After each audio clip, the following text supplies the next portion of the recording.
¿Qué pasa, everybody? Today we're taking a look at Son Goku GT. We're gonna reveal a little bit of his backstory, compare him with that innocent challenger Kid Goku. Plus, hey, you know this channel loves third-party accessories, so we're gonna reveal some upcoming accessories you're gonna wanna keep an eye out for, as well as take a look at some of the upcoming figures in this line. All that and more on this episode of... Oh, baby.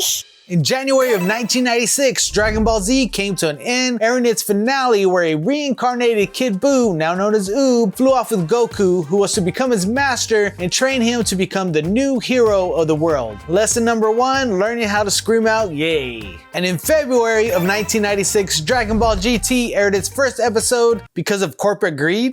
Dragon Ball GT picks up 5 years later with Oob and Goku training up in Kami's lookout station, while a very old version of the Pilaf gang climbs up to find a little known second version of the Dragon Balls called the Black Star Dragon Balls. And when I say little known version, I mean nobody else knew about them but Pilaf for some reason. And just like in the original Dragon Ball series, Pilaf manages to summon the dragon only to have his wish messed up by Goku and his own incompetence, wishing that Goku was a kid again so he can whoop his butt. Well, be careful what you wish for, Pilaf, because now we got a Kid Goku. And that's how we got this figure that we got here today. Taking a look at the box, we got an image of Kid Goku and a Kamehameha blast. You gotta look at all the stuff that comes inside and take a look there. We got an extra pair of pants. If you're a parent, you know you always gotta have a second pair of pants for your kids because accidents happen. Side of the box, we have an image of a blast effect. We got Goku holding that blast effect, and we got a smiley face Goku, because who doesn't like a smiley face Goku? Back of the box, more images of the figure, more stuff that toy tubers say about boxes. You guys know the deal. We wanna open this up. You gotta say those 2 magic words.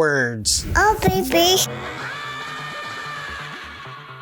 As you can see, this is a small figure, but he comes with a lot of stuff. Now, one thing I've seen online is a lot of people complaining about how small this figure is, but I actually think that's gonna end up being the positive thing about this figure. Now, I'm not prepared and I don't have a tape measure or a ruler on me right now, so I'm gonna use a measurement that I learned in elementary school, because apparently your knuckle is about 1 inch, so Goku stands about 1, 2, 3 knuckles. He's 3 knuckles high. And if that's not enough for you, he's actually that tall, and that's how tall he is.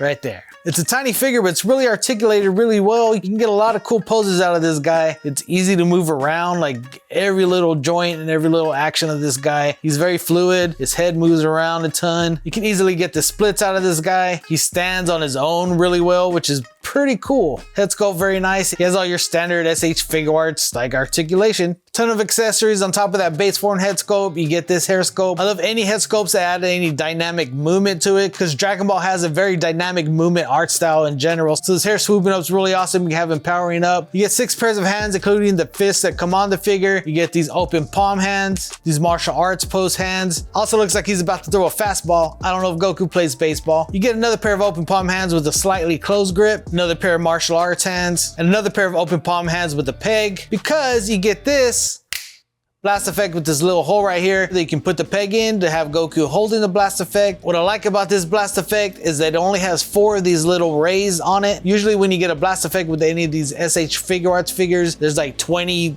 rays coming out. The grooves are all weird and like you gotta kind of puzzle them in. This, very simple, just has a ball peg on there, stick it in there, has a nice little shading white paint on there, which is really cool. You also get 4 face plates, this happy face Goku, you get a stern face Goku, you get this faceplate with him yelling because maybe somebody told him it was his bedtime. He's like, I'm a grown ass man. I'm like 40 years old, man. Don't tell me when to go to bed. I mean, I would imagine he had little man syndrome. Come on, man. He's only 3 knuckles high. And you get this grinning, angry face because little man syndrome. Hey guys, just popping into this video real quick to say thank you to all of you who have interacted with this channel, liked, subscribed, all that good stuff. This channel just got to over 1,500 subscribers, which is pretty mind-blowing for me. I really enjoy making these videos. I'm a dad, so every interaction, subscription that happens really helps the channel grow. I wanted to make a quick announcement. I'll be moving soon, so this background's gonna change. Also got some pretty cool stuff coming up for the channel. We got Shenron coming up, some Last Ronin stuff. Whenever Ramen Toys releases that CAG set, we're gonna upgrade these Batmobiles that are over here. Appreciate it. Don't want to take up too much time. Let's get back to this Kid Goku. Now we get these extra parts for the lower part of his Ghee, because I'm not saying he's a bedwetter, but if you're wondering why his pants are yellow, could be a possibility.